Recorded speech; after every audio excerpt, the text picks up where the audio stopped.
Muy buenas, ¿cómo están? Soy Emilio Perini y es para mí un verdadero gusto, un auténtico placer estar aquí nuevamente para hacer Tenemos Historia, el programa, el espacio de radio donde nos proponemos conversar, dialogar con historiadores, académicos, periodistas, oftalmólogos, dentistas, médicos. Hoy toca el oftalmólogo, por eso lo puse rápido. Bueno, en fin, con todas aquellas personas que de alguna u otra manera analicen y estudien nuestro pasado y podamos tener un diálogo que nos permita intuir hacia dónde vamos, tratar de comprender cómo llegamos a ser lo que hoy somos y tal vez, solo tal vez, darnos alguna idea hacia el futuro.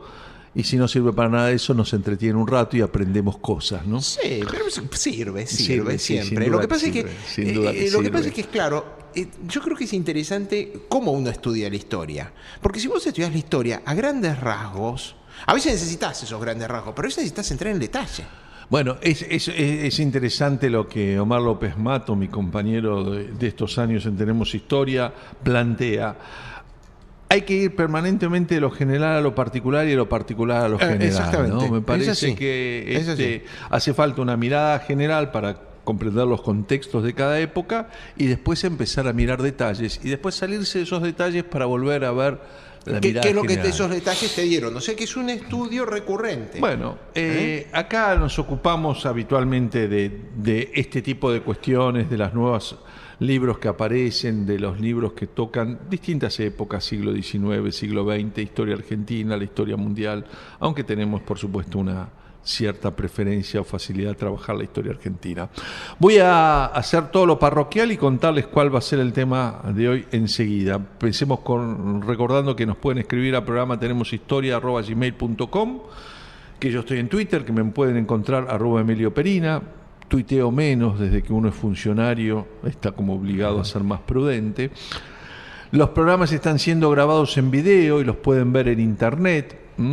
También los programas anteriores y el de hoy van a estar en el canal vimeo.com, Vimeo con B corta, ahí tienen que poner vimeo.com/Tenemos Historia, pero además en esta que estamos cerrando la 10ª temporada y empezando la 11ª temporada de Tenemos Historia, tenemos una novedad acá. También están ahora algunos programas en YouTube. Yo diría que si googlean Tenemos Historia todo seguido, algo va a saltar, o va a saltar la página de facebook.com, o va a saltar YouTube, o va a saltar vimeo.com, o va a saltar por ahí Olmo Ediciones, que es otra página que nos remite a cualquiera de estas direcciones. Bueno, hoy no tenemos invitado, hoy vamos a estar conversando solos con Omar a propósito de un trabajo. Solos en la madrugada. Sí, solos acá en distintos horarios, porque en distintos horarios, claro. Hemos sumado una emisión más, que por supuesto es repetición del programa original de los domingos. Bueno, el tema de hoy es un tema que Omar viene preparando para sus escritos habituales y además para una charla. Es ¿qué leían los hombres que declararon la independencia? Claro, ¿no? este fue, fíjate vos, mientras que la Revolución de Mayo, que también tuvo por supuesto una elaboración intelectual, pero la Revolución de Mayo fue una oportunidad. Vieron que caían las juntas en España, que Fernando VII estaba preso, que los franceses habían invadido toda la península y este es el momento de actuar. Las brevas estaban maduras, como decía Saavedra, y actuaron en ese momento.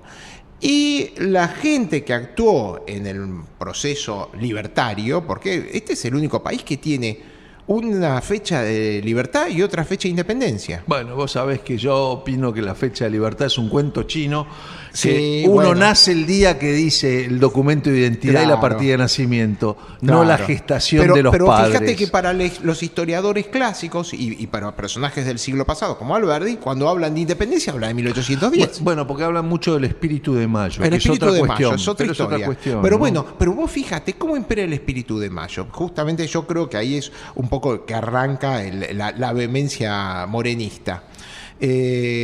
En la Revolución de Mayo hay una mezcla entre intelectuales, economistas, militares y sacerdotes, ¿no? Una mezcla, te pusieron de todo. En la independencia, que es un proceso elaborado, todos los que participan son universitarios.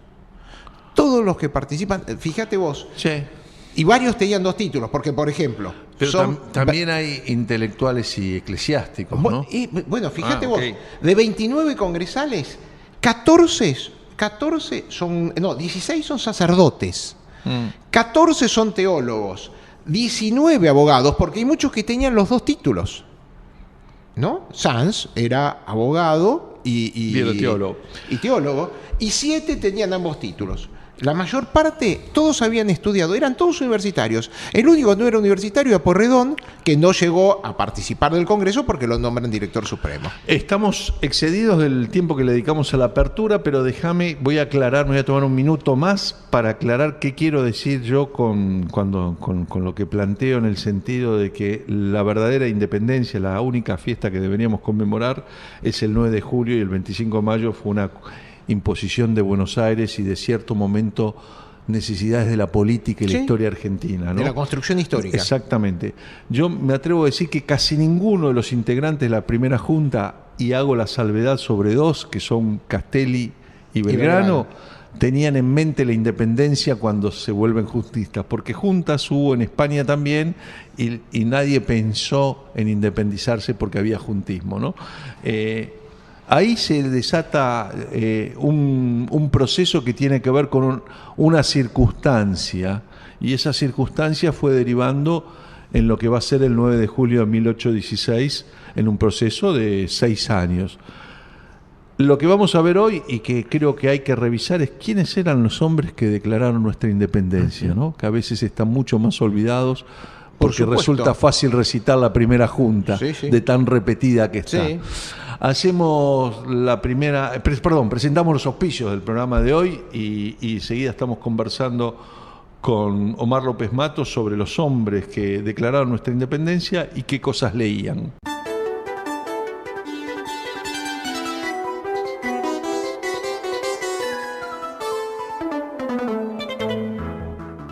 Seguimos en Tenemos Historia. Hoy estamos solos con Omar López Mato conversando sobre los hombres que declararon la independencia, cuáles fueron su formación, sus lecturas. El Congreso de Tucumán, yo estaba haciendo una cuenta rápida, son más o menos 32 personas, pero la independencia la declaran unos 29 porque por 29. Distintas razones, hay 2 o 3 que tienen que viajar, cumplir otras misiones. Porredón lo mandan de director supremo, a Del Corro lo mandan a hablar con las provincias artiguistas. Y de los que habían participado de la primera junta, el único que, por cierto... Paso. Por mucho tiempo estuvo en el poder, fue Juan José Paso, ¿no? Sí. Que básicamente creo que tiene que ver con su conducción de jurisconsulto, con un hombre abogado distinguido y que lo consultaban por esas cuestiones. El resto suelen ser personajes habitualmente olvidados entre nosotros, todos tienen su calle, todos tienen su... Pero nadie sabe por qué Gorriti es Gorriti. Claro, hay un detalle. Bueno, Gorriti, vos fijate... En la iconografía juvenil, en la iconografía de Villiquen, para decirlo de alguna forma, y no tan de Villiquen, porque no solo de Villiquen. En la estampilla que se hizo para conmemorar el sesquicentenario de la independencia, fíjate vos 1960. Que siempre aparece una sola persona teniendo hábitos de sacerdotes.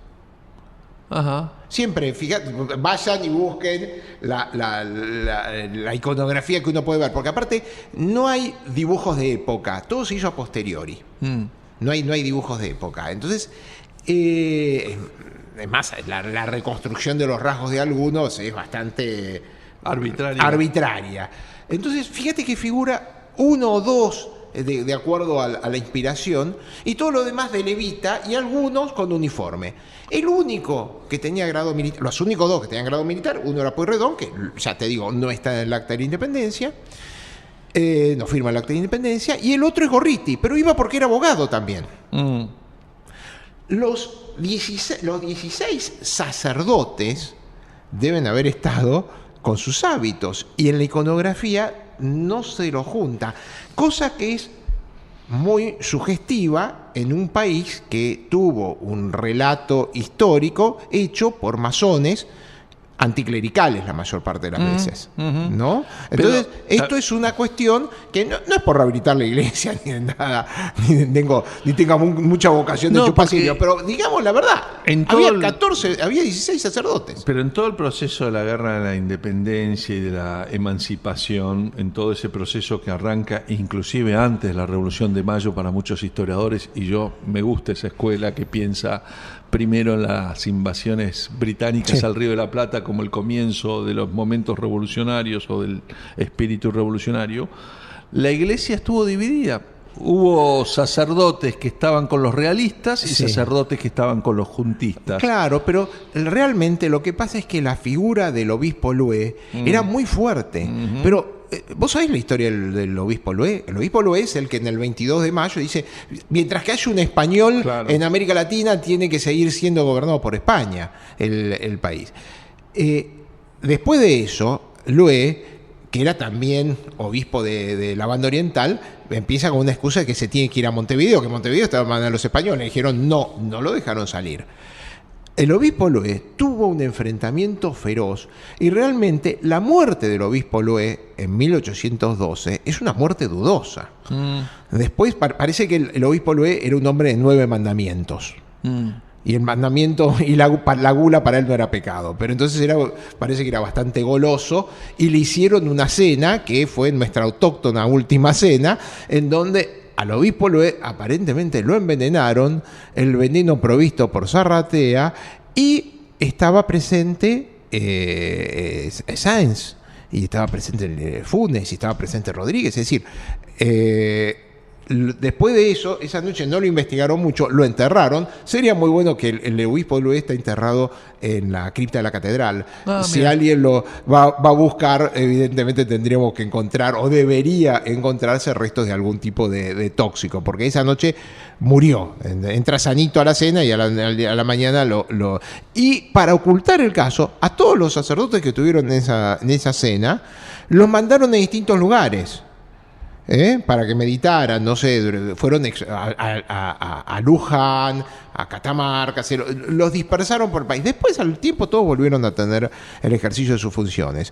Pero es un capítulo bastante oculto en nuestra historia y muy curioso, la muerte dudosa, de el obispo Lué. Lué, que era el más lo vehemente. Que me quiere decir es que se escribe más sobre la muerte dudosa de Mariano Moreno que sobre la de los Sí, seguro, porque y sucedieron con pocos meses de diferencia. Menos de un año y pico. No llega al año y pico. Marzo 11 y al 12. Sí, claro, sí, un año y pico.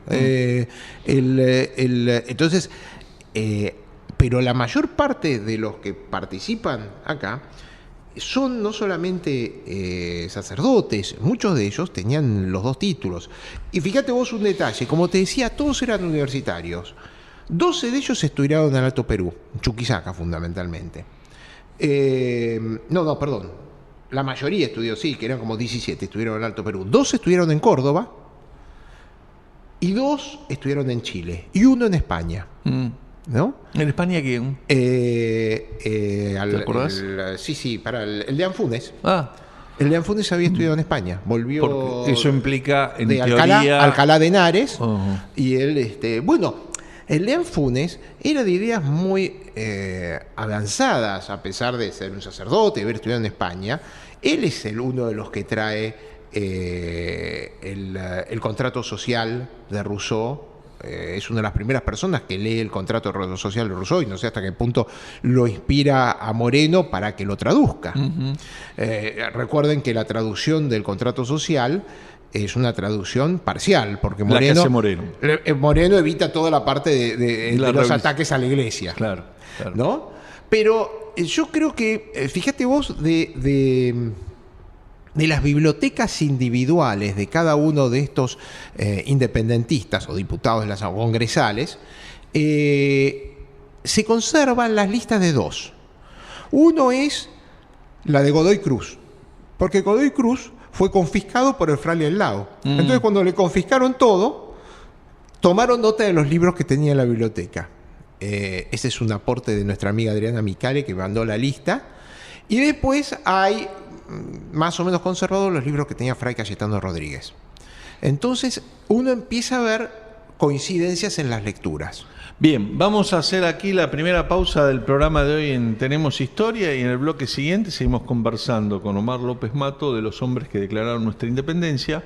Vamos a ver si los enumeramos a los 29 y meternos más a qué había en esas bibliotecas y qué cosas leían.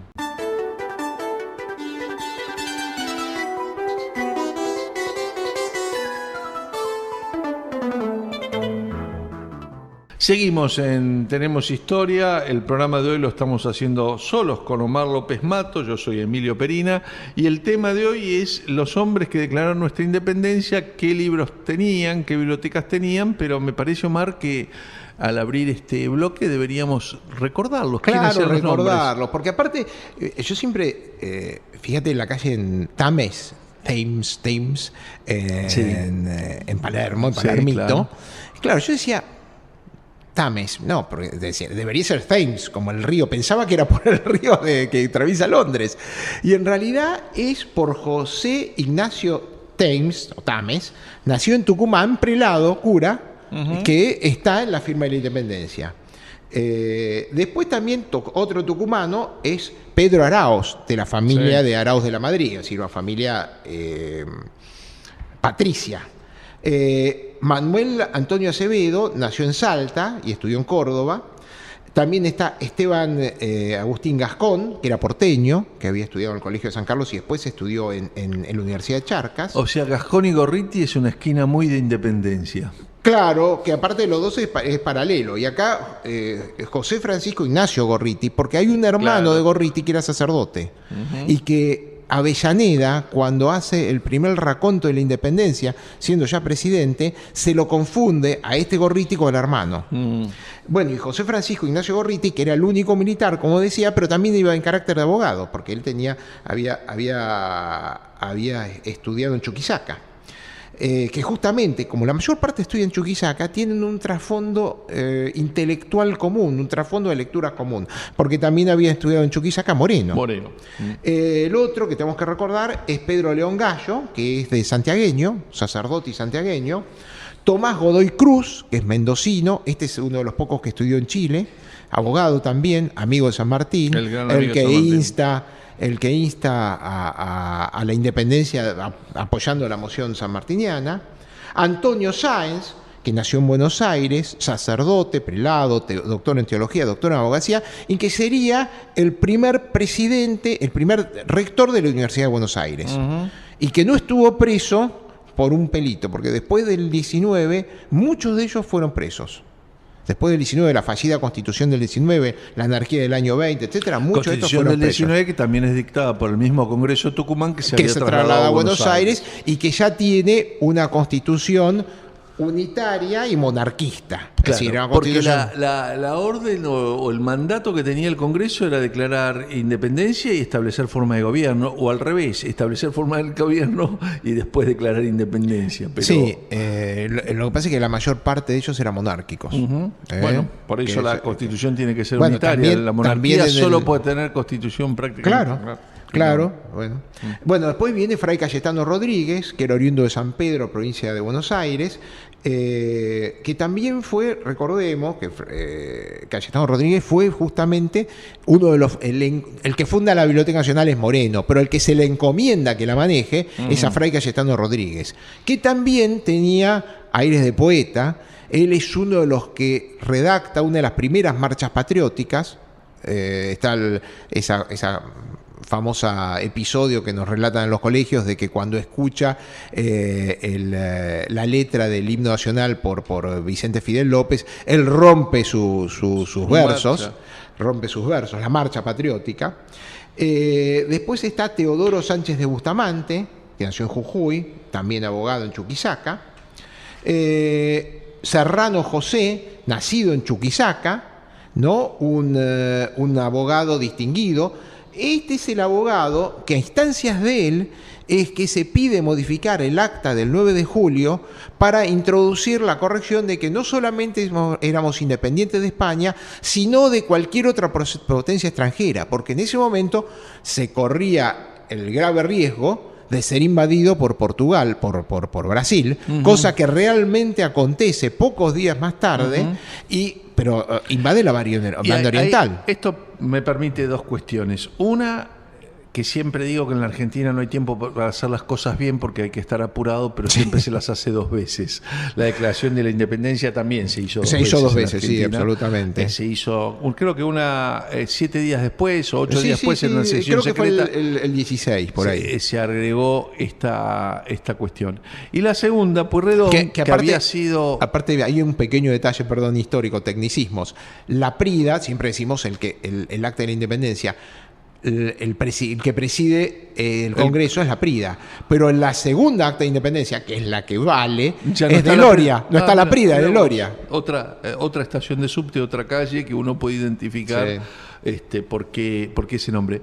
Pero el Pueyrredón, que en ese momento era el director supremo y que conducía lo que sería el Poder Ejecutivo desde Buenos Aires, en ese momento, frente a los reclamos de por qué no acudía en ayuda de Artigas y la invasión portuguesa a la banda oriental, tiene un argumento que no es menor y no es desdeñable, que les dice a todos: no podemos pelear contra dos imperios simultáneamente. Primero tenemos que vencer a los españoles, terminar con toda la invasión española del norte, y después, en todo caso, iremos a recuperar lo que los portugueses nos roben. Ahí entran las suspicacias de que podría haber habido un arreglo con los portugueses, porque los portugueses no cruzaron, fueron 10.000 soldados. O sea, podían seguir avanzando. Podría haber seguido avanzando. ¿Por qué no avanzaron y se quedaron del otro lado del Río de la Plata?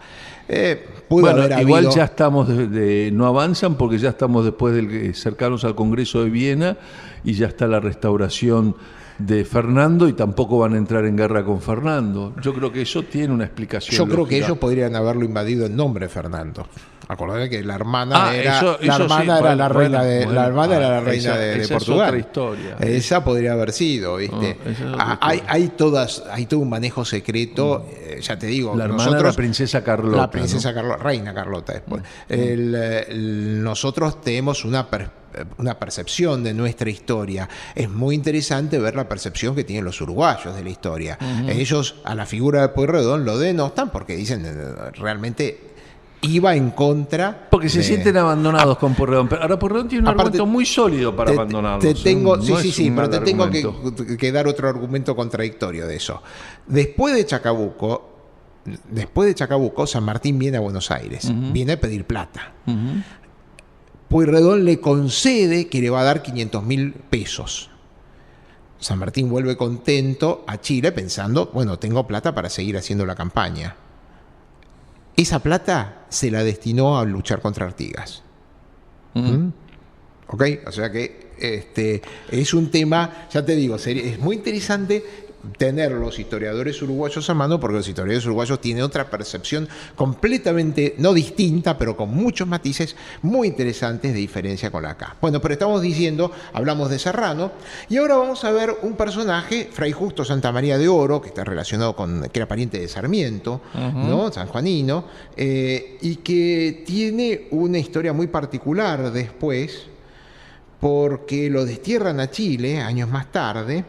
Y parecidamente que era un alborotador, de ahí los genes alborotadores de Sarmiento también, porque en Chile fue deportado a la isla de Juan Fernández, que es la isla conocida por la isla Robinson Crusoe, porque es en la isla donde lo abandonan al náufrago, y que se llamaba Selrick, si mal no recuerdo, y después hacen la famosa novela de Robinson Crusoe. Fíjate vos, ¿qué tiene que ver la independencia argentina, cómo relacionar la independencia argentina con el libro de Robinson Crusoe? Después está Mariano Sánchez de Loria, que había nacido en Chuquisaca, pero los descendientes de Loria están acá en la Argentina. Sánchez de Loria es, como te decía, el que preside la Declaración de Independencia de la segunda acta. Después está Jerónimo Salguero de Cabrera, cordobés, que también tiene una cosa muy particular, porque yo creo que un hecho que está marcando los dos hechos que va a marcar la historiografía de este bicentenario con respecto al sexagenario o al centenario de la independencia son, primero es el reconocimiento de la figura de Artigas, ¿no? Como independentista, como forjador del federalismo, como primer promotor de la independencia. Es el que más claramente desde el comienzo hace una propugna de la independencia, porque vos hablabas de Belgrano, pero Belgrano termina tratando de traer un príncipe español. Pero siempre independiente. Sí, siempre para un reino diferente. Más o menos. El príncipe español, como Carlota, es para un reino diferente, no cambia eso la cuestión. Más o menos, porque está bien, era el reino español. Era una dinastía distinta. A Godoy, al príncipe que Godoy concepto, le daban un montón de plata. Carlos IV estaba contentísimo porque le íbamos a dar una pensión de por vida, le estaba penando en Roma. Sí, diferente, sí, independiente, pero no, porque la diferencia está en esto. La relación no es con España, es con la casa Borbón. Entonces ahí viene el tema. Vamos a tener que hacer acá la segunda pausa del programa de hoy y vamos a seguir enumerando y revisando destinos y después bibliotecas y lecturas de los hombres de la independencia.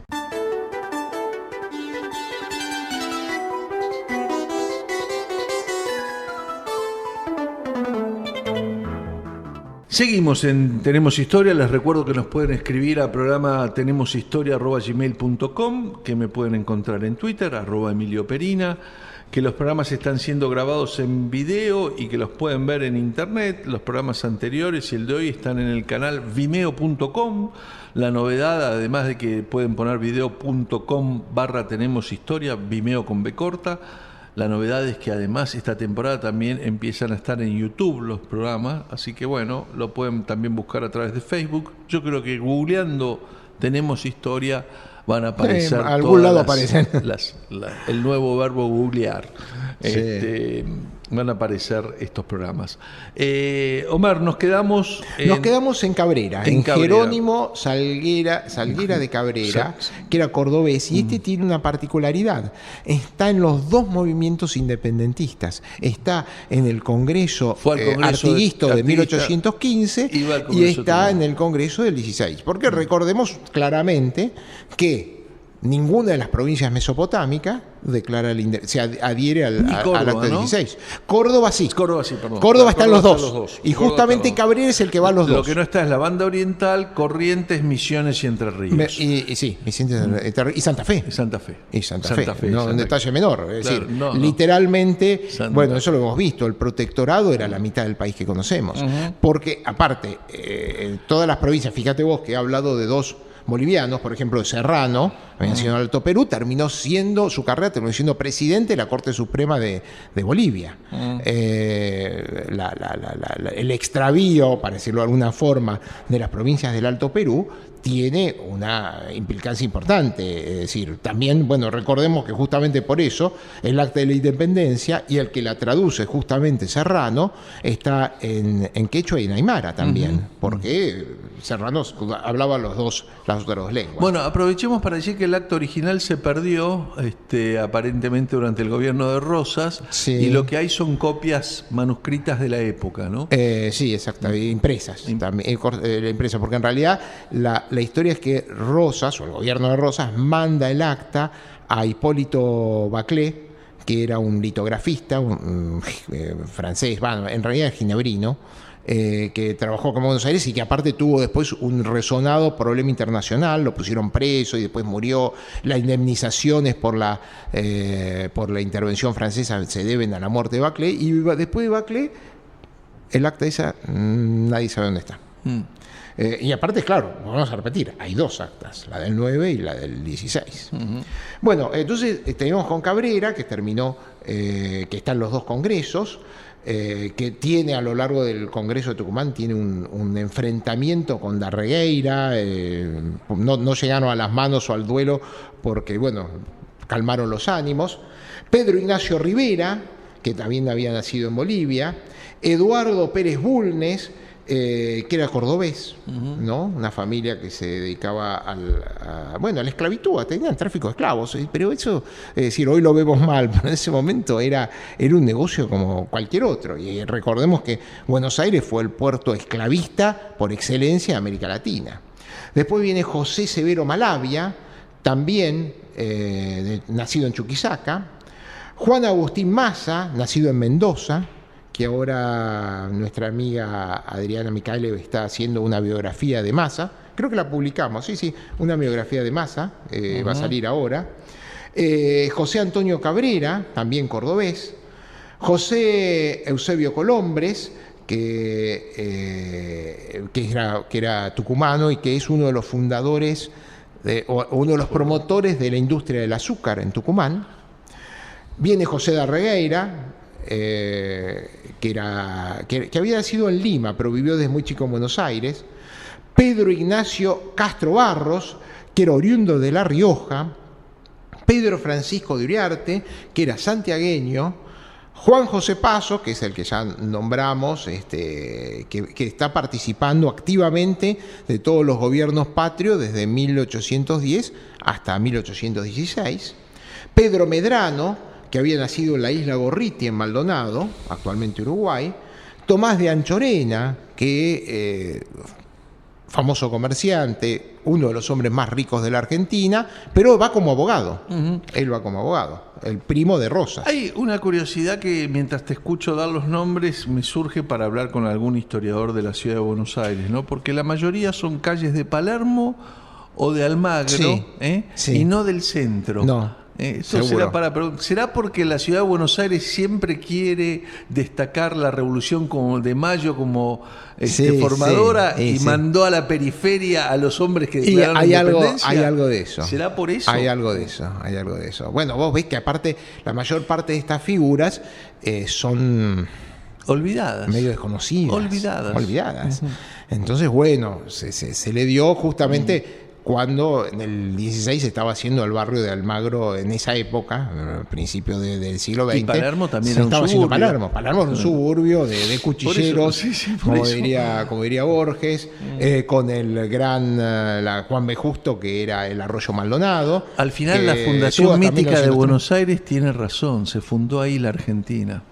En la Fundación Mítica de Buenos Aires es en Serrano. En Serrano, Gurruchaga, Cabrera. Cabrera no. Sí, yo vivía en esa cuadra. Tames, Gurruchaga. No es Tames, es Serrano, porque Borges vivía ahí. Pero por eso es Borges Tames, vivía en Serrano. Es Tames y la continuación de Borges es Tames. No. Serrano. Es Serrano. El Serrano. Tames todavía conserva su nombre. A Serrano creo que lo llamaron Borges. Gurruchaga y Guatemala. Guatemala. Esa es la Fundación Mítica de Buenos Aires. Yo vivía ahí de recién casado durante bastante tiempo. Y había una disco en donde cantaban toda la noche ese cantilo, Misteriosa Buenos Aires, algo por el estilo, que me despertaba a los chicos a la noche. Por eso lo tengo bien presente. Bueno, Mariano Boedo, que era salteño, declara independencia y que recordemos que es después fusilado por Lavalle. Él y el sobrino, que había participado en la guerra del Brasil, son fusilados. La política. Es ingrata la política. La independencia y después te fusilan. Francisco Narciso Laprida, ¿no? El primer desaparecido de la historia. También según Borges. Hablan de Moreno, pero es un desaparecido. No, Moreno no es un desaparecido. Bueno, Laprida sí. Es una barbaridad. Es decir, que Moreno es un desaparecido porque se sabe cuál es el destino. Sí, se sabe cuál es el destino. El destino de Laprida es desconocido. Laprida sí, se duda. Muere a manos o en circunstancias vecinas a la invasión, a la batalla del Pilar, en donde después de los hermanos Aldao quieren restituir el gobierno federal, y después de la batalla, cuando matan a uno de los hermanos del fraile, el fraile empieza una venganza terrible con todas las tropas que habían sido capturadas. Hay hasta una maniobra que, dicen que era una maniobra aviesa del fraile para ganar la batalla, y que entre las personas que se salvan, que habían sido compañeros porque estaban juntos, era Sarmiento y Laprida. Laprida estaba revistiendo de puesto de cabo en las tropas unitarias. Y después de eso, después de la batalla, Sarmiento lo capturan, pero creo que justamente Fray Justo Santa María de Oro logra que lo libere. Ahí se va. él. No sé si es esta vuelta, yo creo que es esta vuelta, es que Sarmiento se va y es que escribe... Exactamente. Que escribe en francés. Bárbaros, las ideas no se matan. Bueno, no, pero vos sabés que él escribe Onde tu pales idée.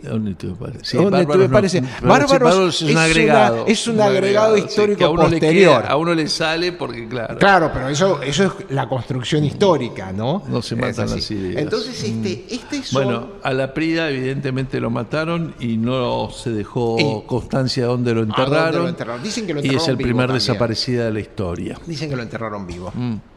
Pero bueno, estos son nuestros personajes de la historia, todos universitarios, todos con una formación teológica importante, es decir, la mayor parte, porque muchos eran doctores en teología y en abogacía, y en derecho. Bueno, vamos a hacer acá la última pausa del programa de hoy y nos vamos a meter en qué leía toda esta gente que declaró nuestra independencia y que uno puede recordar en calles de Almagro y de Palermo, porque los porteños no los dejaron llegar al centro.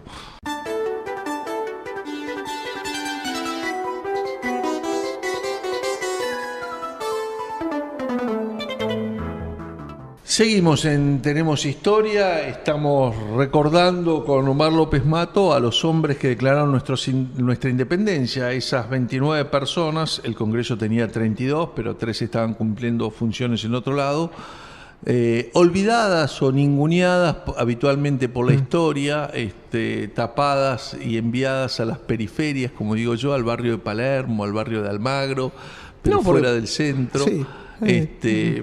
La primera junta llegó hasta el 11, digamos, un poquito más céntrico. Pero bueno, nada, bromeo un poco, pero la verdad es que muchas veces no podríamos repetir de memoria, como repetimos la primera junta, quiénes fueron los hombres que declararon la independencia. Bueno, hay mucho más también, ¿no? Sí, es un ejercicio de memoria. Lo que pasa es que rara vez también, salvo el caso de Laprida, se los menciona, ¿no?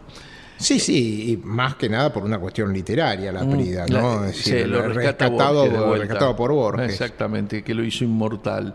Pero bueno, y Sáenz por la biblioteca. En las bibliotecas, ¿qué había estos muchachos? Que era el tema que nos... Claro, la mayor parte, es decir, ¿qué es lo que se leía en esa época? ¿Qué es lo que leían? Bueno, el libro más leído por todos, evidentemente, fue la Biblia. Es decir, es perogrullesco, pero es así. Todos habían leído la Biblia, todos habían estudiado la Biblia, porque o eran sacerdotes de filosofía, o eran doctores de filosofía en teología política. Bueno, los libros que uno... generalmente tenían una formación muy clásica, muy legalista, ¿no? Por autores que hoy han pasado medio de moda, como Finestres, Lázaro de Du, Marín Mendonza, Morelli, Pudendorf. Generalmente son libros de derecho de gentes, ¿no? Estos son los libros que fundamentalmente es el fondo común de la mayor parte de los que estudiaron en Chuquisaca. Esos eran los libros que se leían. Ahora, el libro que yo rescato, que está tanto en la biblioteca de Godoy Cruz, como hace mención Fray Cayetano Rodríguez, y que aparte es como el libro de cabecera de Artigas, es el libro de La independencia de la costa firme de Thomas Paine.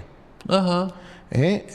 Thomas Paine es un personaje hoy muy olvidado, pero realmente tiene una vida novelesca Thomas Paine. Thomas Paine era inglés. Sin embargo, cuando empieza la Revolución Francesa, él se cruza a Francia y lo ponen como diputado dentro del Congreso, dentro de la Asamblea. De hecho, tenían que traducirle algunas cosas porque él no hablaba bien francés. Se pone dentro de los jacobinos, pero en cierto momento se opone a Robespierre, con lo que se gana el encarcelamiento, que era el preámbulo de la guillotina en la época del terror. Sin embargo, se salva, creo que por intermediación de Franklin, y se va a Estados Unidos.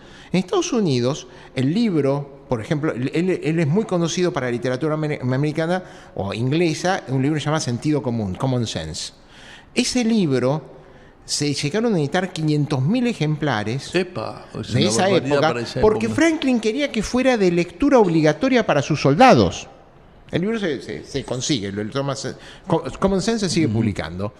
Y él redacta este libro donde habla de la independencia, las ideas independentistas, y aparte, en este libro está el Acta de la Independencia y la Constitución Americana. Entonces, nosotros tenemos que decir, y eso es clarísimo, que hay un coping behavior con la política americana. Es decir, la mayor parte de esta gente leyó o el libro de Paine o leyó el Acta de la Independencia, que ya se tradujo hacia 1810, es decir, creo que Moreno traduce una parte del Acta de Independencia Americana, y es esta el Acta de Independencia Americana la que influye en la política. Primero, ya te digo, Artigas la toma, está clarísimo, porque le regalan el libro a Artigas, y Artigas dice, este libro tendría que ser de lectura obligatoria, dice lo mismo, se lo regala a Andresito, hijo adoptivo, misionero, un indio misionero, para que lo lea, porque dice que este libro tiene que ser el basamento para conductas futuras, y este libro también te llama la atención de que lo haya tenido Godoy Cruz, y que lo haya tenido Fray Cayetano Rodríguez, y que este libro, si vemos el Acta de la Independencia nuestra, tiene una similitud con el Acta de Independencia Americana. Entonces, si el contrato social sí, no, muy probablemente Thomas Paine, no se está seguro, pero Thomas Paine haya leído el contrato social. Entonces, esta es una forma más virulenta. El Thomas Paine era un tipo más virulento, un tipo más mercurial, tuvo una serie de problemas en Estados Unidos, pero es el fundador del federalismo americano, con Washington, con Franklin era amigo y justamente lo estimula para que siga escribiendo, con Hamilton, viste, toda la base ideológica de la independencia americana lo tiene a Thomas Paine como un partícipe importante, pero que hoy es un partícipe olvidado, justamente porque era un tipo bastante revoltoso, se ganaba enemigos muy, muy fácilmente. Entonces este es uno de los primeros textos que yo creo que amerita ser rescatado. Deberíamos, aparte vos fijate, los títulos de los libros de Thomas Paine es, primero, como te dije, sentido común, después, la edad de la razón, después, los derechos del hombre, y cuarto, la crisis americana. Es decir, está clarísimo la tendencia de un tipo que estaba escribiendo esto, no había empezado el siglo XIX cuando escribe todo esto. ¿Qué otro autor podemos rescatar que haya sido? El otro libro que me llama la atención es que en la biblioteca de... Por supuesto, había muchos libros de historias de vidas de santos. Eso era parte de la lectura común en esa época. Hay muchos libros de historia de vida de santos. Eran, para unas personas más religiosas, etcétera. Eran vidas ejemplares, vidas educativas, en fin. Los libros de santos era como la biografía de época. Hoy lees biografía de políticos, biografía de militares. En ese momento todos leían biografía de santos. Eso es muy claro cuando uno ve la lista de libros que tenían. Pero otro libro que me llama la atención que exista es el libro de Jeremy Bentham. El famoso... Panóptico. Ahí hay una historia muy curiosa. El Jeremy Bentham, primero, escribe mucho sobre los derechos del hombre. Sí. Rivadavia es amigo de Jeremy Bentham, ¿te acuerdas? Cuando leímos la vida de Rivadavia, luego la vida de Rivadavia iba a cenar con Jeremy Bentham periódicamente. Que los libros hayan seguido adelante por los derechos del hombre, es interesante acá. Y vos nombraste el pleóptico. Te voy a nombrar una pequeña curiosidad, que creo que hace unos programas lo nombramos.